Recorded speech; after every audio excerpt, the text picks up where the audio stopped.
Olá, cheguei!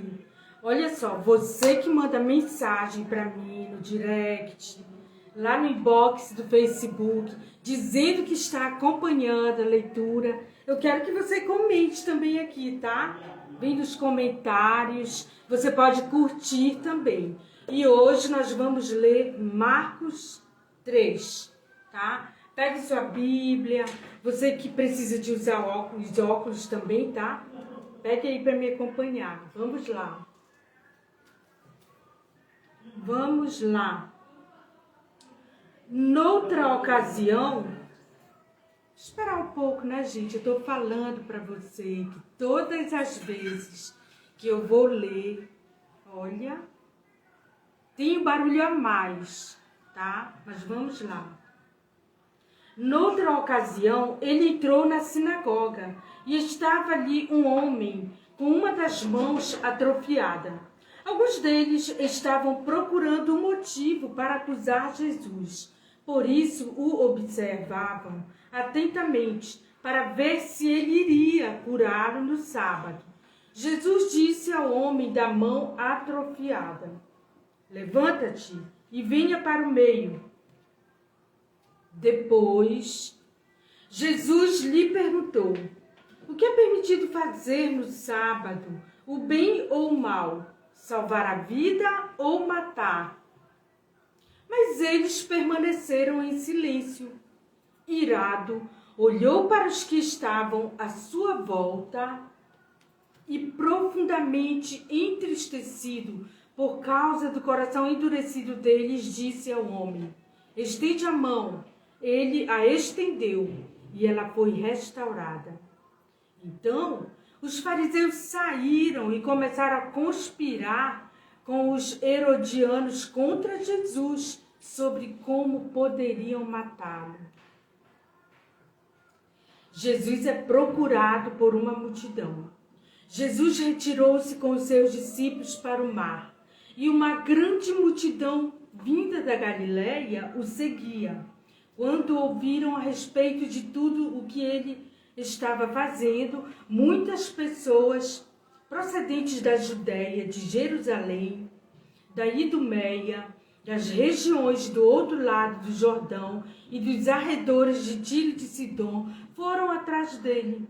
Por causa da multidão, ele disse aos seus discípulos que lhe preparassem um pequeno barco para evitar que o cumprimentassem, pois ele havia curado a muitos, de modo que os que sofriam de doenças ficavam se empurrando para conseguir tocar nele.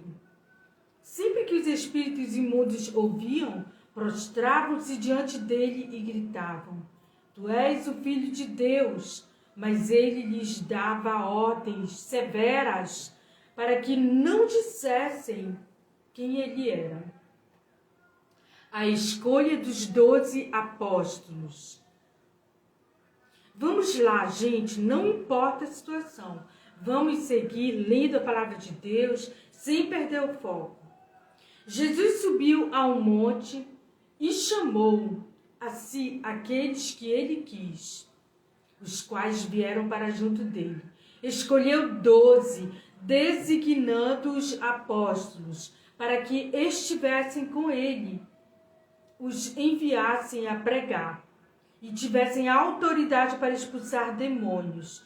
Estes são os 12 que ele escolheu: Simão, a quem deu o nome de Pedro, Tiago, filho de Zebedeu, e João, seu irmão, aos quais deu o nome de Boanerges, o que significa filhos do trovão, André, Filipe, Bartolomeu, Mateus, Tomé, Tiago, filho de Alfeu, Tadeu, Simão, o Zelote, e Judas Iscariotes, que o traiu. Prosseguindo a acusação contra Jesus. Então Jesus entrou numa casa e novamente reuniu-se ali uma multidão, de modo que ele e os seus discípulos não conseguiam nem comer. Quando os seus familiares ouviram falar disso, saíram para trazê-lo à força, pois diziam: "Ele está fora de si."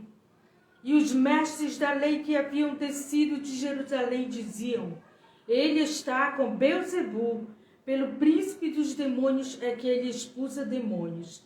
Então Jesus os chamou e lhes falou por parábolas.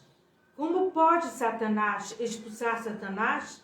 Se um reino estiver dividido contra si mesmo, não poderá subsistir.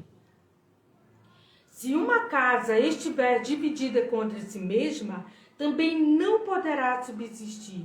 E se Satanás se opuser a si mesmo e estiver dividido, não poderá subsistir. Chegou o seu fim.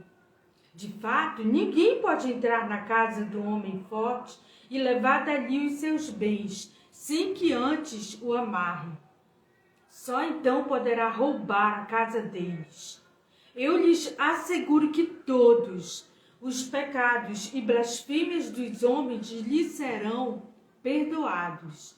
Mas quem blasfemar contra o Espírito Santo nunca terá perdão, é culpado de pecado eterno. Jesus falou isso porque eles estavam dizendo, ele está com o espírito imundo. A mãe e os irmãos de Jesus.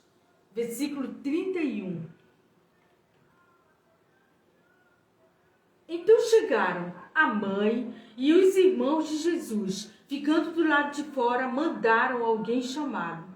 Havia muita gente assentada ao seu redor e lhes disseram: tua mãe e teus irmãos estão lá fora e te procuram. Quem é minha mãe e quem são meus irmãos? Perguntou ele. Então olhou para os que estavam assentados ao seu redor e disse: está ouvindo, né?